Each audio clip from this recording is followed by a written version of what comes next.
That will be the time. And give God a recommendation. Good morning, Trinidad and Tobago. That one from Jaron Nurse.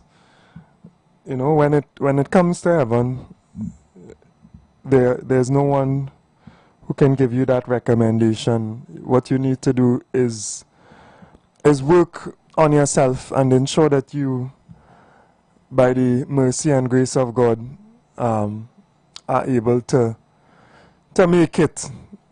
Right? So if it were for the actions of even my mother, even my father as well, and their lives, from what I have experienced and seen, I would be all right if it was their parents, you know, and their prayers. Special good morning to my mother and to all the mothers across Trinidad and Tobago, right? Blessings to all of you all. The sacrifice, the love, the care that you all share with not just your children as well, right? A real mother, that love extends, you know, so far, and I've seen it in my life. Obviously, I'm blessed by having a mother for sure with that type of love.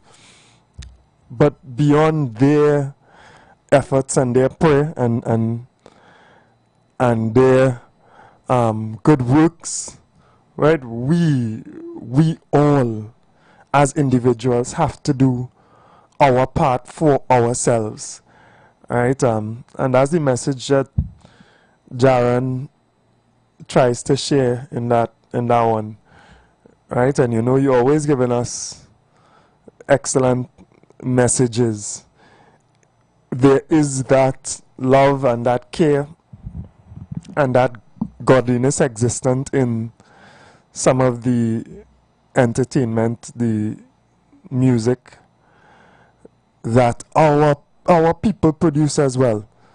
So we have options. Feed yourself, feed your soul, feed your spirit, right? Don't just leave your Quran, your Bible, your whatever scripture you have, right? Don't just leave it there. Try to connect and to be guided in your everyday life by such. So much going on in the world always, right? Because life and living has so many different challenges, and of course in the international news we see some big things taking place as well, things that affect us all the way in the southernmost Caribbean island. What happens in the world affects us greatly as well, eh? Not in a minor way, in a major way as well. For all of us who stand for justice and freedom, who understand the words of Nelson Mandela, that our quest for freedom is never fully realized until the people of Palestine are free. Those who understand that injustice anywhere is injustice everywhere, we are taken aback. We feel the pain of pronouncements by, you know, this Israeli regime or whatever it is, this Zionist entity that came to our land seeking asylum and help, that got warmth, these people that got warmth and welcome, and these people who now want to further occupy, as they illegally occupy the rest of the space that they have seized, these same people want to now further occupy, right? They want to occupy now Gaza City. And more as we look at the situation, we could, for those who have not seen it before, we could see it for what it is. We could see it for what it is. We could understand the ideology. We could understand, as we have understood, the ideology of supremacy. The same way sometimes within our society we could see the way people look at us and think about us.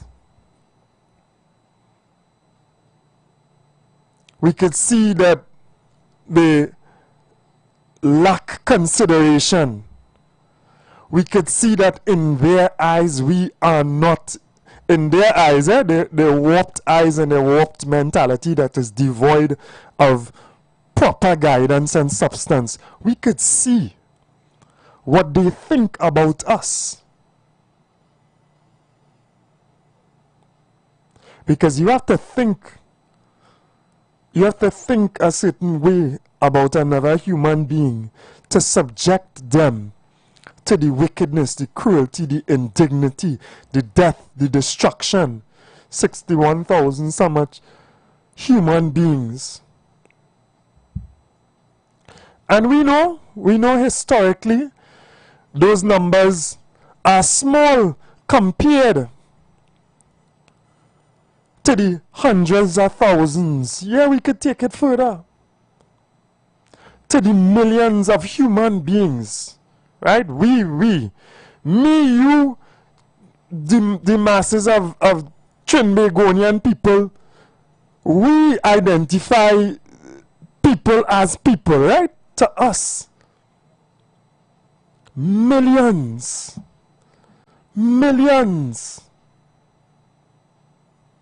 that have been killed, enslaved, oppressed, just hands, limbs cut off. The new way is just to drop bomb after bomb. Homes, lives, families shattered, destroyed.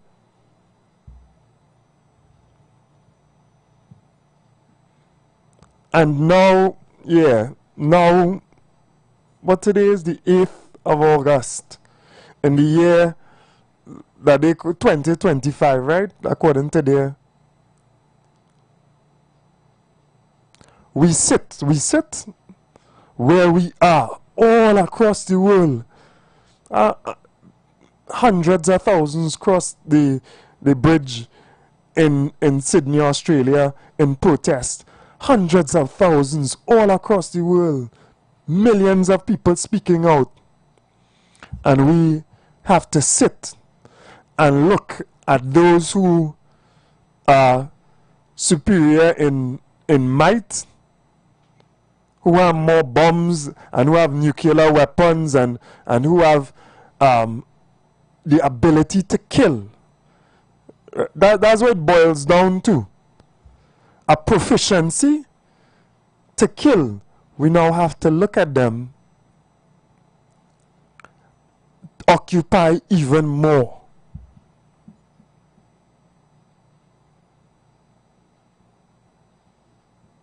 You know, it's concerning the world that we live in. It's concerning the world that we live in. It is concerning the lack of ability of the majority to check a minority.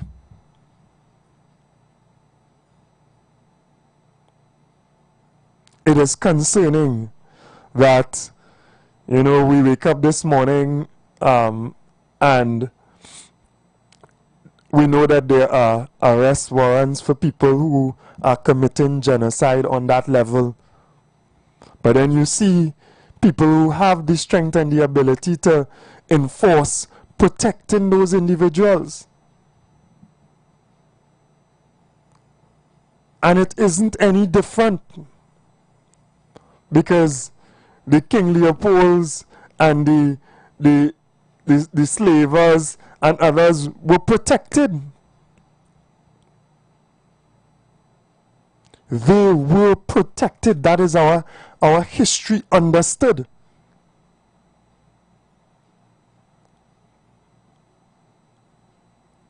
So as we take down akin murderers and plunderers and thieves and rapists like Columbus from our square, right? As we take down that symbolic statue that was once praised, right? It's down now.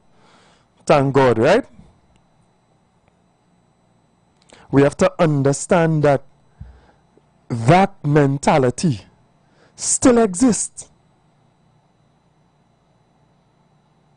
That ideology of, if I am stronger and more powerful and have superior tools of destruction, I could do you what I want.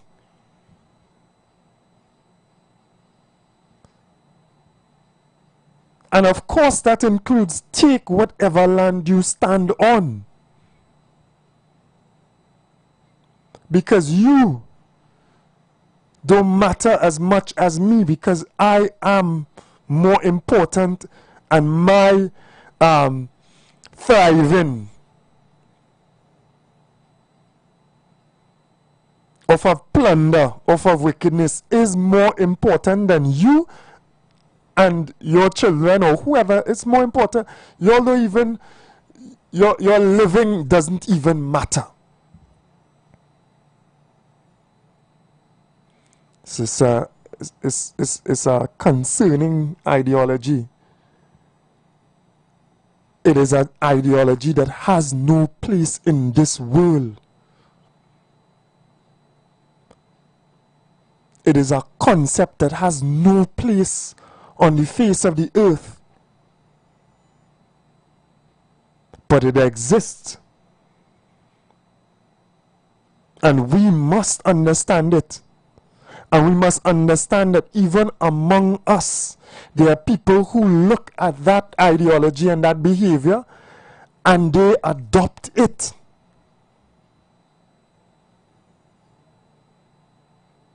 I could smell it. I don't know if y'all could smell it. I could smell it and I could see it. When I stand to talk to somebody or to deal with somebody, I could smell it. I could see it. When they try to justify just evil.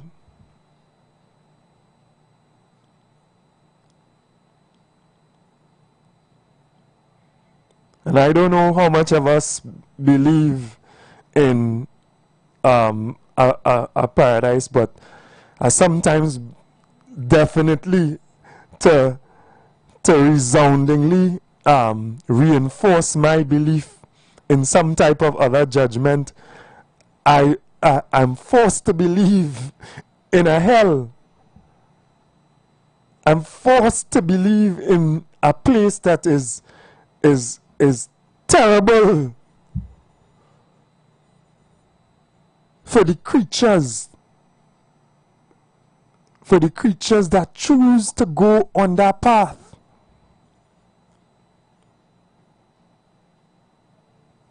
So I think also in the news, I think I glanced somewhere as well, I think there's a new reward for the capture of President Nicolas Maduro. You see how the world is? This place, amusingly wicked, amusingly hypocritical.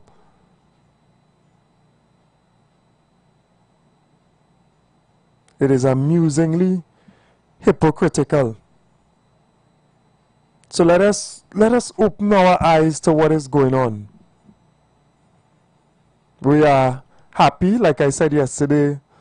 You know, this, I think it's Comfort is the name of this medical aid ship.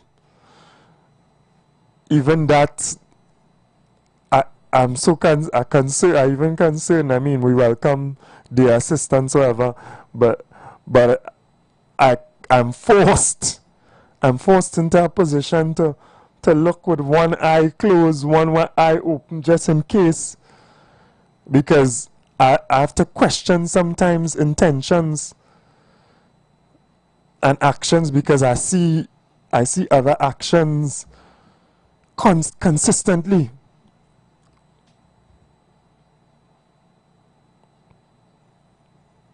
But that is the way that if you want to lead in a world, or you want to lead in whatever context, that is the way to lead. Spend the billions of dollars that you're spending to fund wars all over the world, proxy groups. Spend it on SS Comfort and assisting people. Spend it on improving the lives of others. That's a force for good. That is the harboring of good relations with other people. And it's so interesting as well, because we live in a time, you're all aware that, you know, we're bracing tariffs as well. Right? We're bracing from tariffs that are going to increase the cost of goods and services. Well, goods predominantly, and the services that are attached to those goods as well, to balance the cost that suppliers are going to have to meet. We see, you know, India, for example, one of the leaders of the global south, so to speak, one of those rising economies who's trying to lift its people out of poverty. And you say to places like that, hey, what's going on? You all are doing too well. You all are exporting too much to us. You all have been producing at a level and at a cost and at a standard that is being demanded too much from our people, our economy. And therefore we are going to make what you have more expensive. We're not going to compete fairly, you know. We're going to make what you have more expensive. We see people putting punitive measures on one country because they decide to do business with another country. That's interesting, eh? That's interesting. Sovereign people who desire the upliftment of their societies, who pursue relationships with others, other sovereign countries, who buy whatever products that they need, who have good relations, and somebody tells you, hey, here what's going on. If that is your friend, if you and Johnny Lyman, well, guess what? Not just I in alignment with you, you know. Even further consequences to that.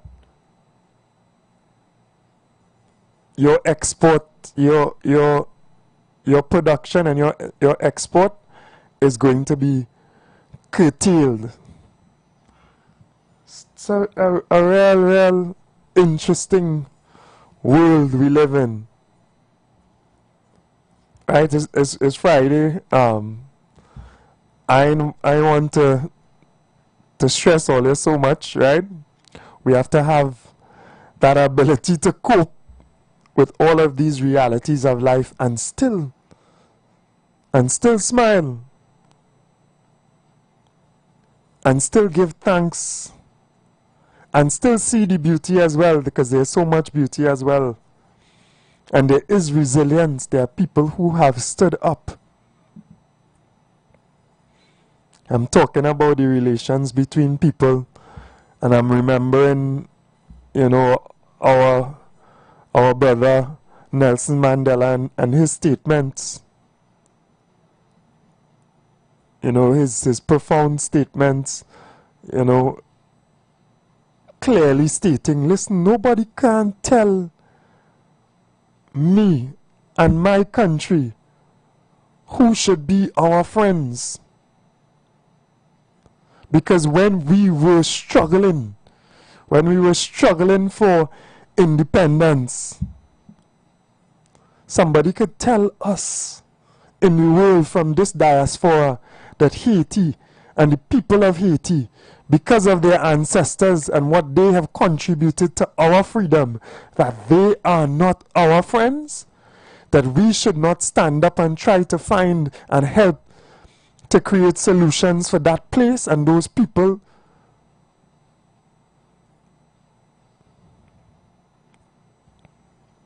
No one should be able to stand up and tell another people who your friend should be. Who dare? Who dare to say to this imperial entity that just running all over, saying and doing what they want? Who dare to say to them, hey, well, here what's going on, right? Stop, we ain't dealing with you at all, because you empowering genocide. You're not just empowering, break down what empowering means. You are assisting. You are providing the intelligence needed to kill. You're providing the weapons necessary, the funding to kill. And in many cases, the personnel.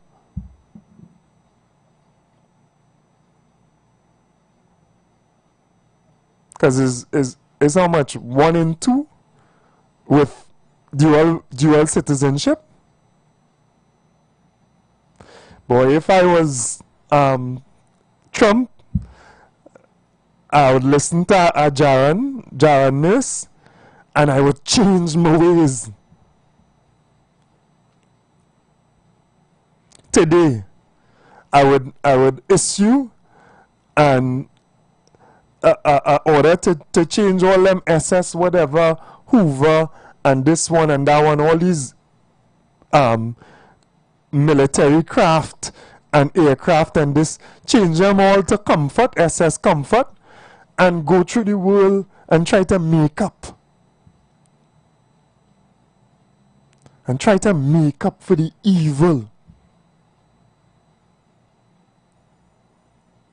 Well, that's me, because I believe that I will be judged. I don't know that some other people feel or are aware that they will be judged.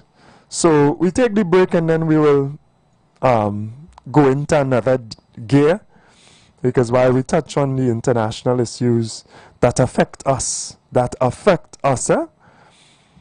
we also have our own smaller, big issues that we want to discuss as well. So we'll take the break and we'll be back.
And and we are back. Good morning again, Trinidad and Tobago.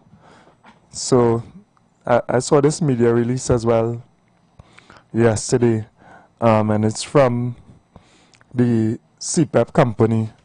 Of course, it outlines the result of court proceedings recently undertaken by a company that was engaged by CPEP.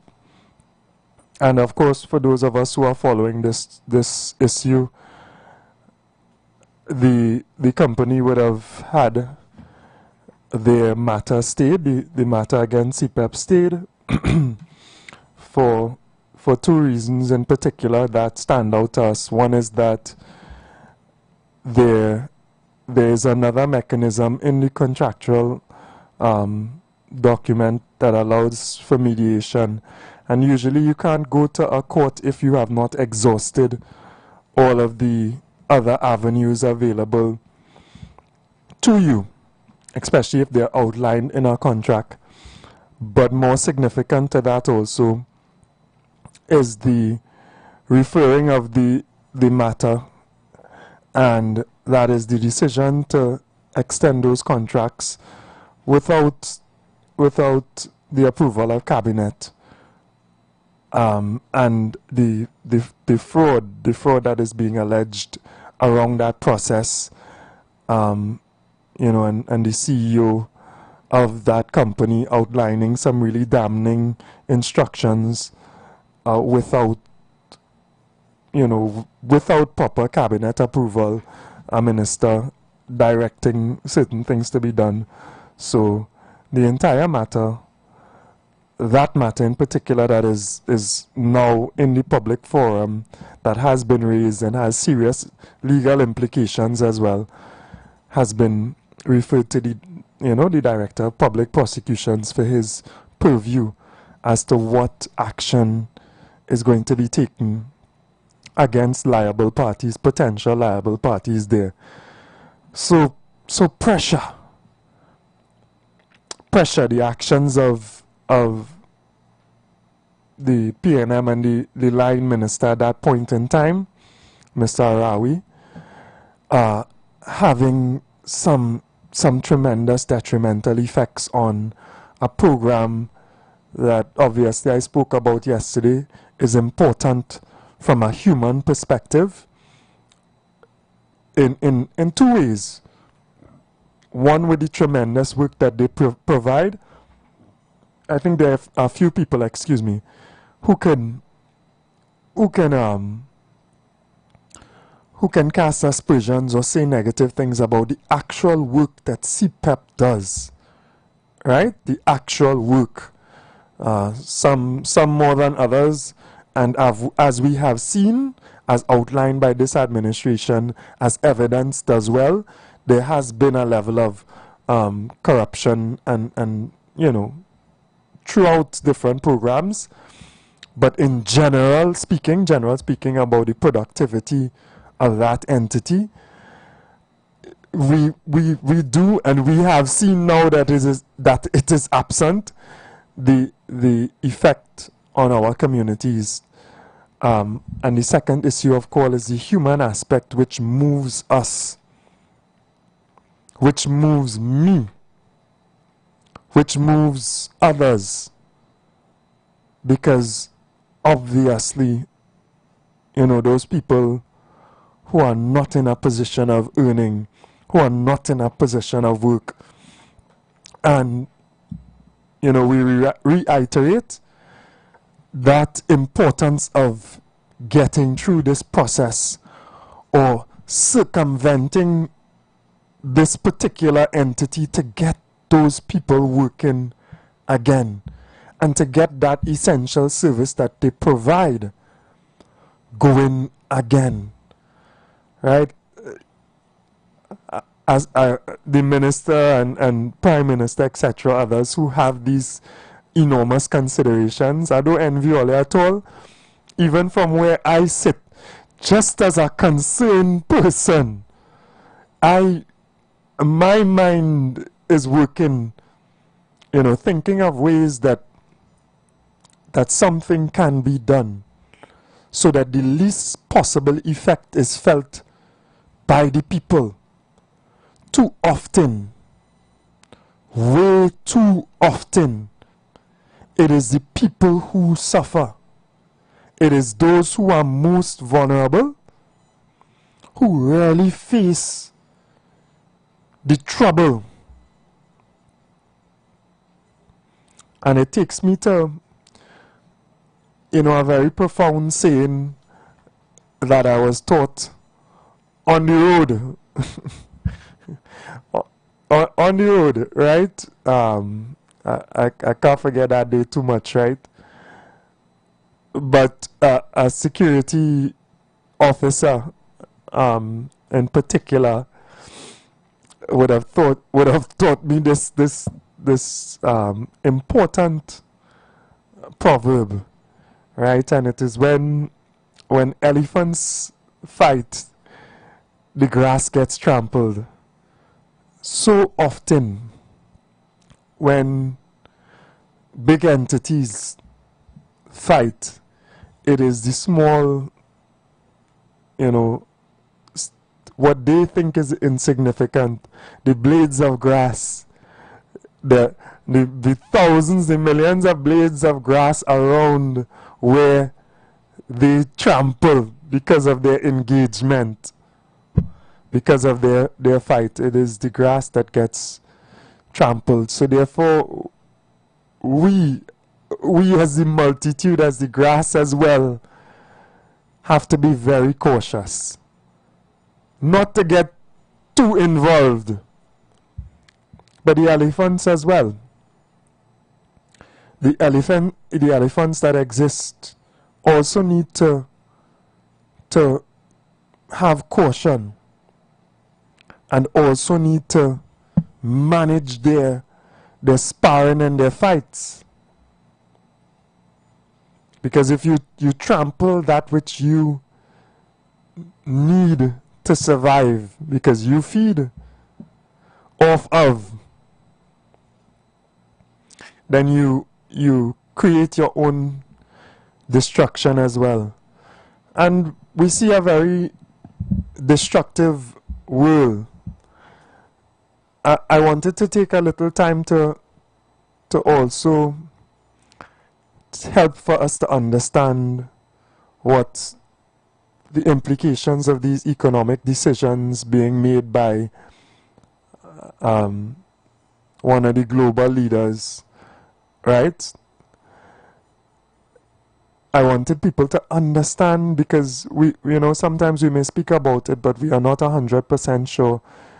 We do live in a age of knowledge and information, so some people do understand.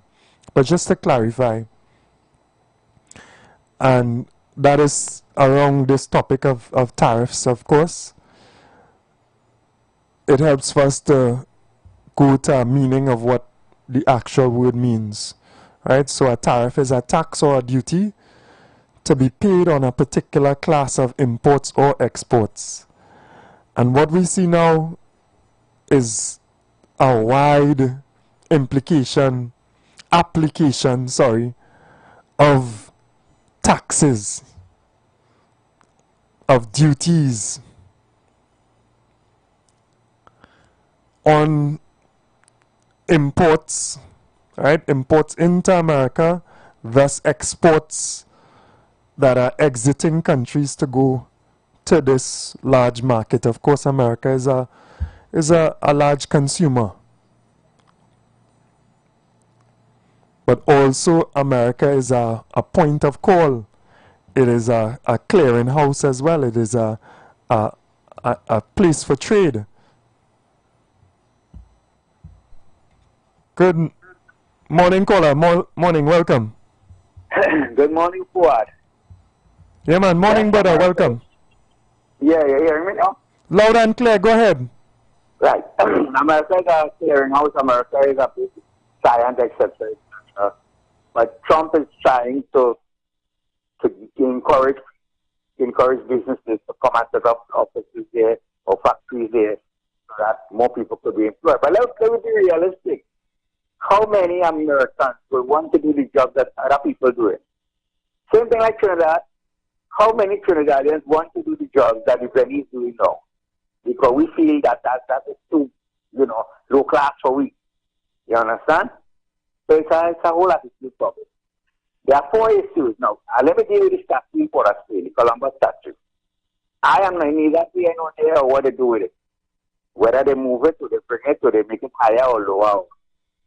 But what I am saying, the council and its people, whoever they may be stakeholders, met on Tuesday to strategize how they're going to move the statue. And by Wednesday night, it was moved. Yeah. I want them to move with same haste to deal with all the areas of the capital, including cleaning it up, including pothole and everything else. So if you meet today, by Monday morning, we will see some action. 1. 2. I second that one. I agree with that. Agreeing as you go along. Right. Marvelous Marvin want to know how the current government going to deal with the $7 billion debt to NGC, correct? When they were in office, why did he not ask the same question to himself? Boy, how are we going to deal with this debt, which, if they want to blame the UNC, was inherited, we get $2, $3 billion from them. But instead of dealing with it, we added to it.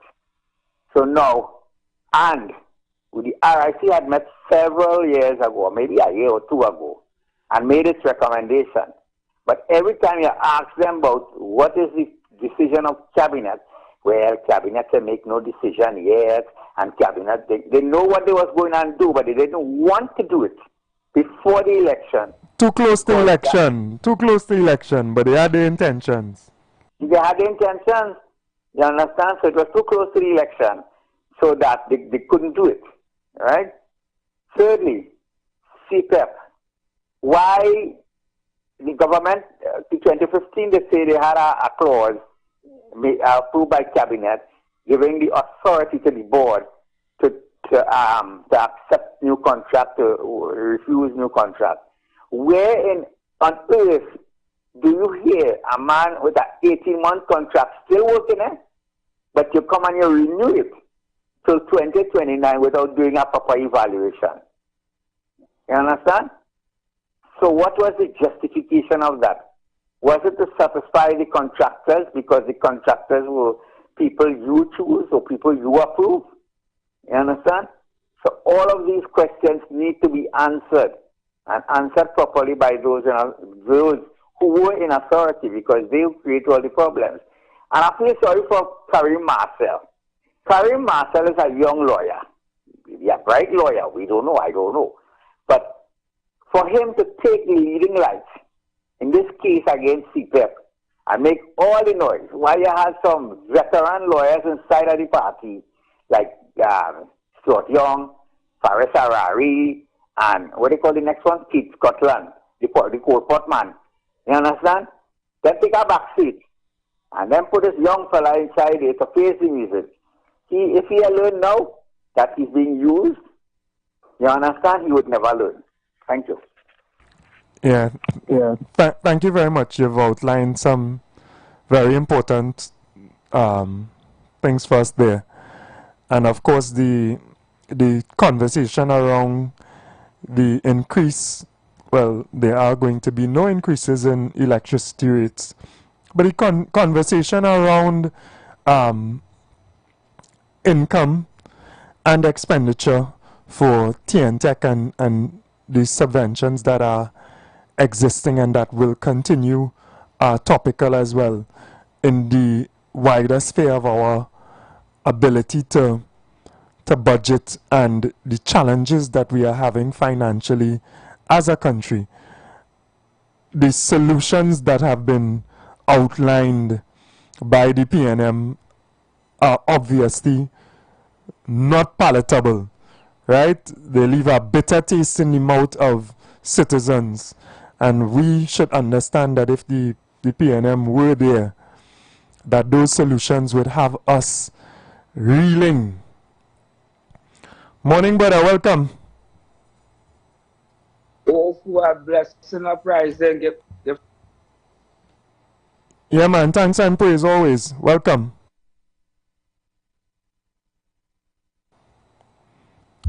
Just unmute for me. You mute your call. So we was talking about the CPEP for the poor underprivileged, aka type and Johnny Sukran question to answer. Yeah, a lot of questions to answer. They've been saying that he's been missing for a while. He come out and say something the other day. Yeah, they saying he missing. Yeah. I don't know if it's police looking for him or what. I hope they take your passport and lock down the airport.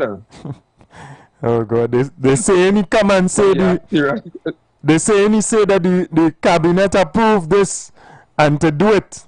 They saying that he's the man who direct for extensions to be made without cabinet approval, and they saying that he tell them it was decided. So problems, boy. Well, you like to come and talk proper English language on the platform and thing, innit? You got to go in the court and talk proper English and explain yourself. Yeah. Well, for with that bill, right? For the PNM so wicked and evil. You know the same people who they stand for European CPEP and for a tree. They want us to pay that bill, you know? Yeah. To pay which bill? With the assassin with the bill with the high electricity and yeah. Of course, yeah. They wanted, yeah. Yeah, but God don't sleep. Agreed. The government say they increasing nothing right now. Yeah, and we are happy for that. We vote for that, so we appreciate it. But the government now in power for 90 days, and we're seeing the performance right now. Yeah. So the CPEP and the European thing, we see all the crime boss and my questions to answer. But we're shocked to be open it back just now. That's my hope that we find a way. That's my only major concern, you know. I understand what is taking place, but my major hope is that we find a way to get it going again, you know, and soon, because it's pressure. You know you know how it is. You're on the ground. Yeah. But people crying out too. Yeah. And I plenty poor people depending on them thing, eh? Yeah. That's why that I don't need income to it. Yeah, man. Right? But for one more thing before I go, you tell me to come like a thief in the night. The conscious may have one port as film. Now they just get conscious when you see lick share, when you see the guy beaten, they just get conscious, they just start a lot like people, you just see them in the community, all kind of thing, you know. All kind of thing. So it's a good thing they get some licks.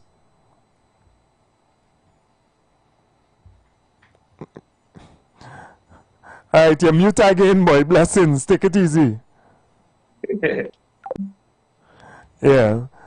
And those commitments that have been made to the population, even though it is challenging in terms of revenue for Trinidad, and it is challenging balancing our income and our output, they are standing by their commitments. Mr. West, morning, brother. Good morning, Mr. Wadali. Yeah, man. Blessed morning to you too, man. Welcome. Yeah, all right. Mr. Ford, I don't know, but that's 10 years that this country, you know, wielded under this PNM government, right? I am saying that government has left a huge mess, left this country in a huge mess, you know. And I don't know any government would want to follow or pattern after that government in terms of governance. It's a total disaster. People have to understand that it is a model of how not to govern. If you are government, you take in charge, you have a model. That model is how not to govern. You know, you fashion that people talk about Singapore and this Q or whatever his name. All these fellas, and you have other models around the world. But this is not a model for any country. Grenada, stay far from that. Personally, stay a mile away from that. This is no model. And no government should take it out of their mind or lose their senses in terms of saying, look, we want to, and we follow and take advice from those people who were voted out of office. They have no ideas. They have nothing to offer except disaster. Every institution in this country has collapsed. I read in the papers recently with respect to this matter with Nelson. What a colossal disaster. I looked at the whole question with respect to Jack Warner and his government officials involved in the whole process, you know. Plain mass all over the place, you know. Yeah. So I am saying I hope that we need people with new ideas. We need people with the political will. People, as I said yesterday, who understand with some compassion. People who are empathetic, understanding to the people. Not people who want to bully people. Not people who want to ignore the plight of the people of any country. People who communicate with the people. That's what we need. We require that. People who would abide with the rule of law. People who would not go and interfere with independent institutions. Yeah. In a manner that would appear to be tyrannical and reducing this country to one of autocracy. We don't need that. We need people who would in fact stand up with represent people. You put you there and you represent. You would listen to the plight. You would be responsive and sensitive to the needs of the people. That's what you want. You don't want people who will be telling you, well, look, hyenas in the jungle, who they're dead, and all this kind of nonsense, move in front of my face, and all this kind of nonsense. You don't want that. I'm not cooperate. I don't want to hear this one. When people say come together and all this, sit down and discuss as a government to run a country. We are meeting with them. We don't have time with them. Let them come out from by me and we're not negotiating with them. We don't want to hear nothing and all this sudden. That is not good governance. That is not the way this country must go. And I'm saying that this country is in a huge mess. And I don't know, as I said before, I don't envy those people who are in charge now. I don't envy them. At all. It is no easy task. That is not an easy task. I don't want that. It is like 1986 revisited. Yeah. Thank you. Yeah, thank you very much. It is so easy. I've said it before. It is easy even for me to sit where I am and speak, but to actually maneuver, to figure out how. I'm telling you, even myself, in the limited capacity that I have as a citizen who loves my fellow citizen, as someone who sees the pain and the pressure, who daily I have to interact with people and say, hey, pressure, pain, but this, but that, find a way. I contemplating how on earth we could circumvent, how we could find a way to get just people working again. How to get people working again and at the same time not jeopardize the efforts that are being made to restructure and clean up certain total mess. I have a little bit of an idea. Maybe those responsible thinking about it and they come up with those ideas as well. I plan to share those ideas soon. They know that I call and I say, hey, listen, so boy, this could so, because out of an abundance of love, given the dire circumstances. Morning, caller. Morning again. Yeah, man. Yeah, I blind, but I have vision, Well, boy, you have real vision. I like your partner from the South radio station. Right, David. Yeah, man. There we go. There's a song that says, the secret of Christmas is not the things you do just at Christmas time, but the Christmas things you do all year through. Right. Right? at Christmas, some years ago, they spent, I can't remember how much money to erect a Christmas tree somewhere in the heart of Port of Spain. But yet, throughout the year, you can't even find the resources to keep Port of Spain like that. Yeah. Boy, don't even tell me about Port of Spain. Port of Spain is a mess of a capital city. And we have become accustomed to a mess of a capital city. It is really challenging to maneuver through Port of Spain. It is embarrassing. If I bring someone to Trinidad and Tobago, which I used to often do and encourage people, I still would. I love my Twin Island Republic. I don't think one of the destinations would be a stroll through the capital city. They might ask me, because this is the way people think when they visit a new country. Hey, where's the capital? Where's the city? Can we go and walk through? I might change the topic in an attempt at avoiding speaking about Trinidad and Tobago in a negative light. It's not easy. And we have made a mess of this thing. I listened to part, I could have only stomached so much of that press conference from, you know, those people. I listened to a little part of it.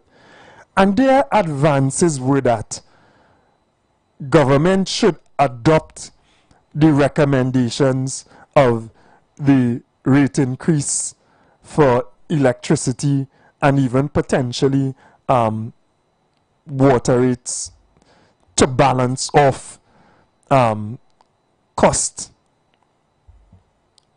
You could believe that. You could believe that we dodge a bullet, you know. We dodge destruction, you know. These are the same people who now, in the circumstances that they create with the corruption and the nonsense, right, the illegal actions,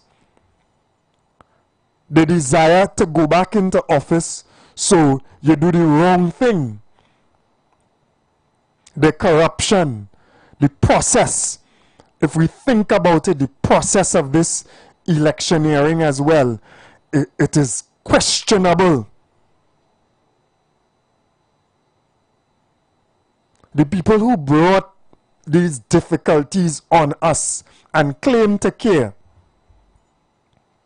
stating at the same time, stating that we should, as a country, as a people, we should be battered with the cost of increased electricity. Man, wicked, you know, dread people, you know. Because where the government going to get the income to do whatever? And they have the audacity. They have the audacity after creating the mess. And some of it is created on purpose in this time. Pre-election, the same way they plan to increase electricity rates, but they wouldn't tell us about it or wouldn't do it. They didn't do it before election, but they plan to do it after. It's the same way when they realize what's taking place and they realize that the people are absolutely frustrated to a level that they cannot respond to.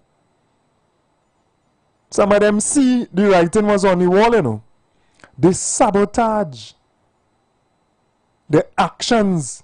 They spend out, they commit to things that they know could not be sustained economically. To put the next administration into a position of difficulty. So it's not easy, you know, and I thank the callers and their level of understanding of what is taking place as well. Trinidadians we ain't stupid.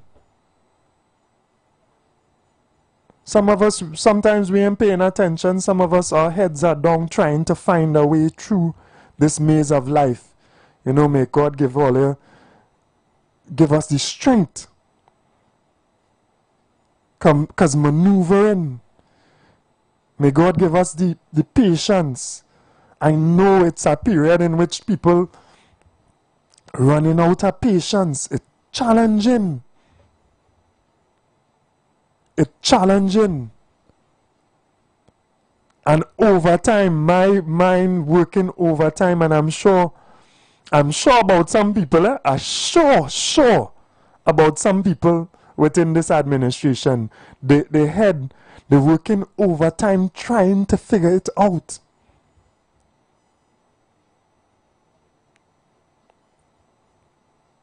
Because it is a challenging period. Too young Mr. West to know about 86. Only by historical means what I've researched. Right? Born 85. But I understand the timing. I understand why we are so grateful, and there's so many people lining up to go to SS Comfort to receive the care. But I also understand that we must have a vision for Trinidad and Tobago where we set it correct. Where we set it right. Where we organize our society in a real way. Where we make the changes and the reforms that are necessary.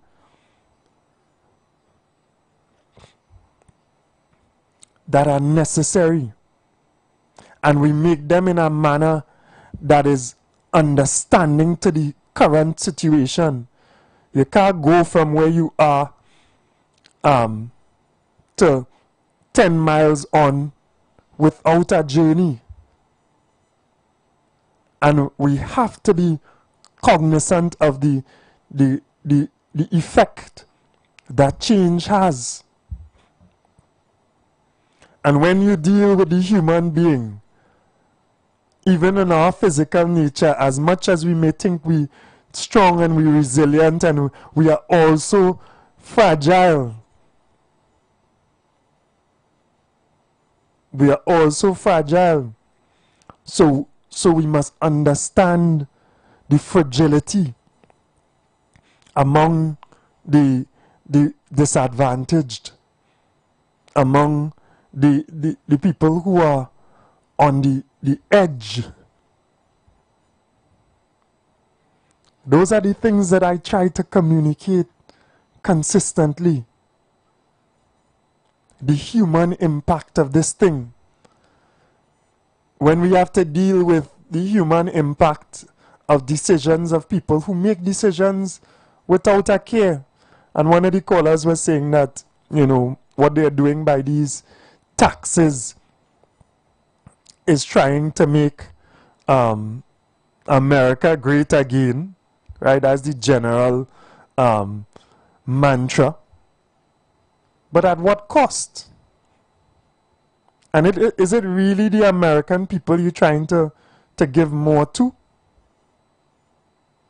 Or is it the American elite?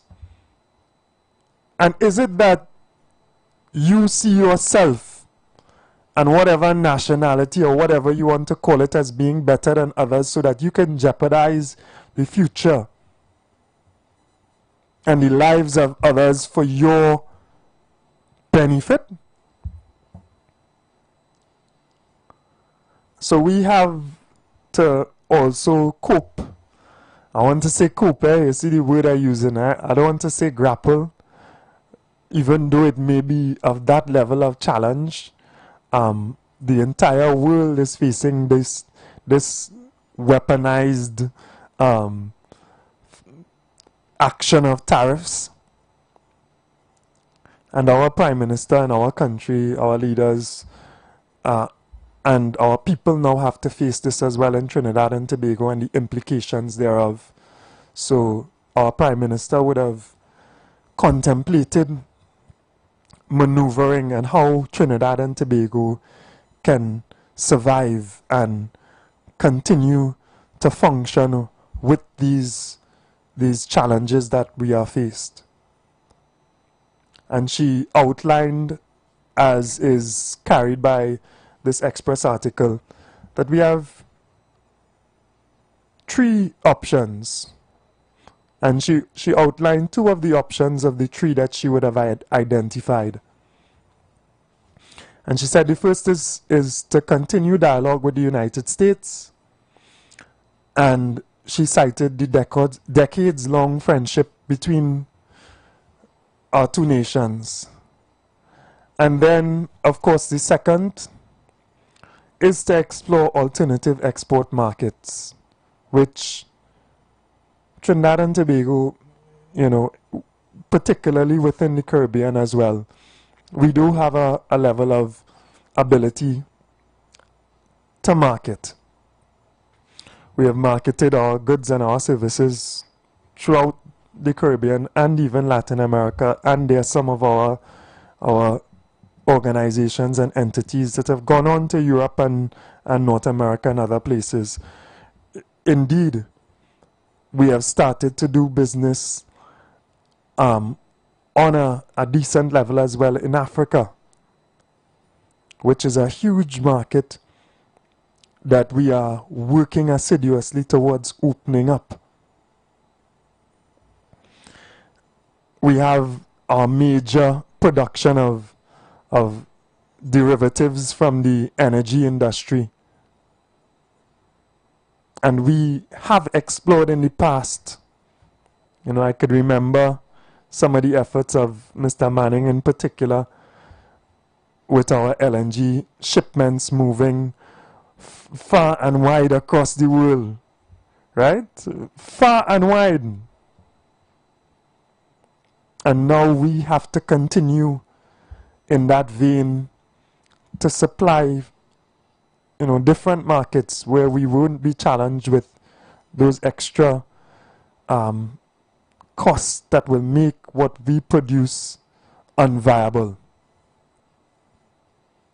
Of course, we may not have the capacity to go into America to produce and to set up and do business on that level there. As other people within the world, some of the companies are now contemplating, even some of those American companies who would have gone to other areas, other places, and developed manufacturing and other bases, technological production, etc., they are being forced to go back to America to produce. Morning again, brother. Yeah, Mr. Abubakar. Mr. Abubakar, when I remember Sparrow in the early years had a song. He sang a song called, he said, Unity. If Trinidad ever needed you was now. That he was talking about unity among the people, right? We need to come together in order to build Trinidad. That was shortly after independence, I think. And if Trinidad ever needed the people, you, I, everybody, is now. And I am saying that people have to understand the magnitude of the problem that we have to face. And I don't think most people are articulating it the way it ought to be said, I don't think so.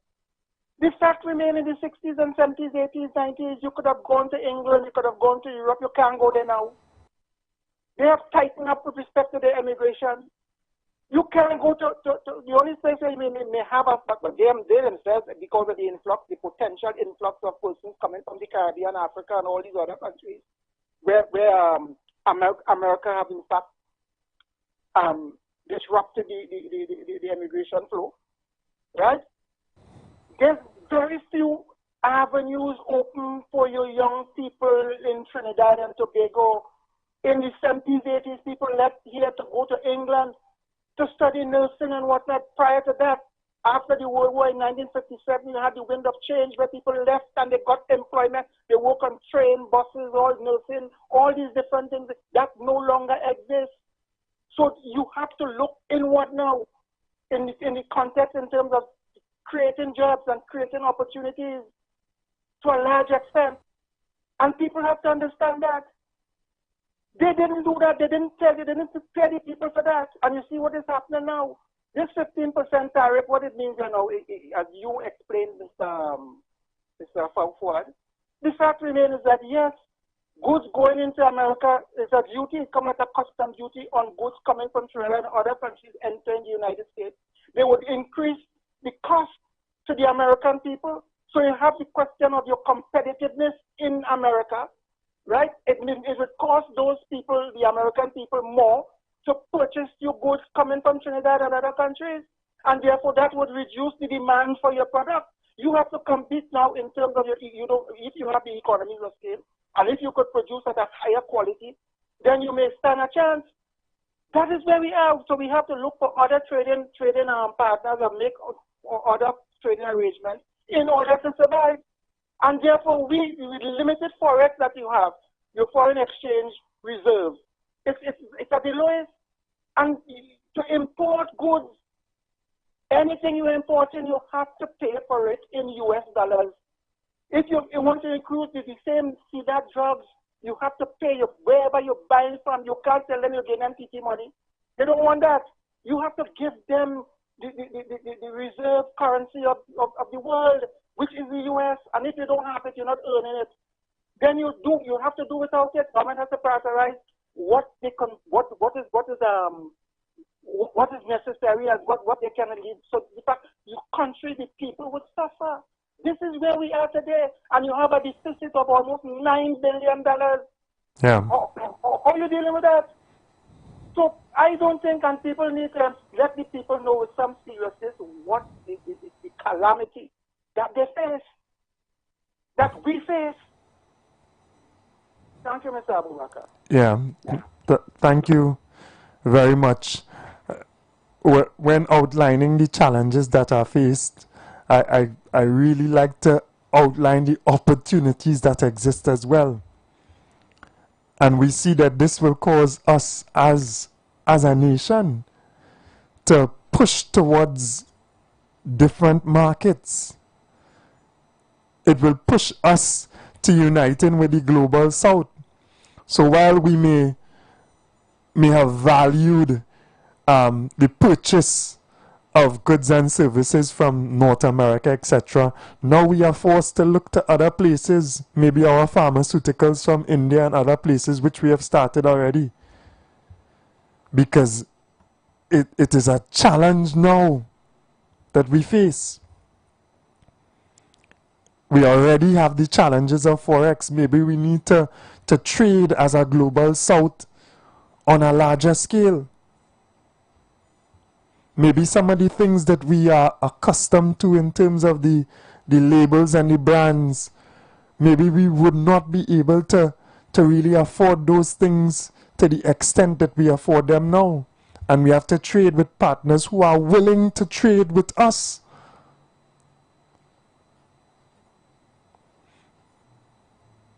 Because it cannot be that actions are taken. And this is what Europe and some of the larger entities are fighting back. It cannot be that you're going to act against global trade and we are not going to respond. Now, Trinidad and Tobago, in its humble position as being this small entity, we maneuver with care. We maneuver with diplomacy, as our Prime Minister has stated. You know, she's leaning on our decades-long relationship to try to advocate for good sense to prevail. But how much do we matter? How much are we punching above our weight? How formidable are we in our energy sector? And you know, we look forward to positive movements in our energy sector that again might save us. But we have to become more resilient. We have to chart a course towards greater self-sufficiency. This is what these challenges globally, this is what it pushes you to do as well. Because if you are able to take care of yourself, your basic needs, your food, our clothing is something that is less important per se. We try not to leak too much of our foreign exchange for goods and services that we don't need. But our food, we take care of our food on our own. Our shelter, thank God, we blessed in a way that all of the aggregates, all of the things that we need to put together to create, well, steel is a major import. That one is outside of our remit at the moment. Is here for us to utilize. Assalamu alaikum, brother. Peace be unto you. Oh, same to you, brother. Walaikum salam. I will just ask this simple question again, just like what I in response to what I messaged yesterday. If it is at the end of the day, I mean, we have always been asking that question. If I don't have a problem working and getting something for myself, being efficient, trying to be productive in what I can, what the good Lord bless me with. But what is the purpose of our government? Isn't our government supposed to put things in place for the people to tap into, to access it? So then, as again, we need to change the minds. The people need to change their minds. Let's get up and go. And the government and the 1% and all of this, they have to put things in place. But that and all we're not even getting. So how are we moving forward? Yeah. I might be something repetitious. I don't know. Nah, that's an important question to ask. Yes. Because if it is, we don't repeat it, it ain't going to stick in their head. The late Dr. Job used to always say, continuously repeating, asking, be logical. So, I mean, at the end of the day, it leaves us to wonder sometimes. Because I would say one quick thing, it's just a quick, I was 12 years in 1986 when, what you call it, everybody 333. Now, I ain't saying that other administrations other than PNM would have had the issues. But look, we have two crises, as Mr. West just said, and it so happened PNM was booted out of power, and now they get put and look, end up in that same jam again. I'm not an economist, but I just see it as the simple layman. So we had to find a way. Something has to happen. So, locked on, listen, and as I say, we'll continue asking the question and beating them on the back with it. So, locked on, listen, keep up the good work, and have a safe and blessed Juma today as well, inshallah. Inshallah, God willing. Thank you very much. We have to have that strong leadership that directs us to a place where we can make our society better. Leadership is one of the critical aspects of government. Finding a way, contemplating, coming to a pathway for us, articulating that pathway to the population in a clear manner, enabling us to buy in, and then leading on that journey towards where we're going. And if we look at every single country that has picked itself up, the leaders of the global south, for example, this entity that is BRICS, for example, they have been clear in their leadership. They have been clear in their aspiration and their goals towards self-sufficiency, towards productivity, towards production, export. They have been clear. What a tremendous example China is. What a tremendous example India is. What a tremendous example Russia is. What a tremendous example even Brazil and South Africa are in terms of their ability to pick themselves up, to chart a course for their people, articulate that cause to the people, gain that buy-in, and work. And work. And that is something that presents itself for us in Trinidad and Tobago at this point in time as a major, major challenge. We must confront it and we must succeed for the benefit of us now and our future generation. So we come to a close of the program. I want to thank everybody for tuning in. I want to thank, the many people who join us online for the entire week.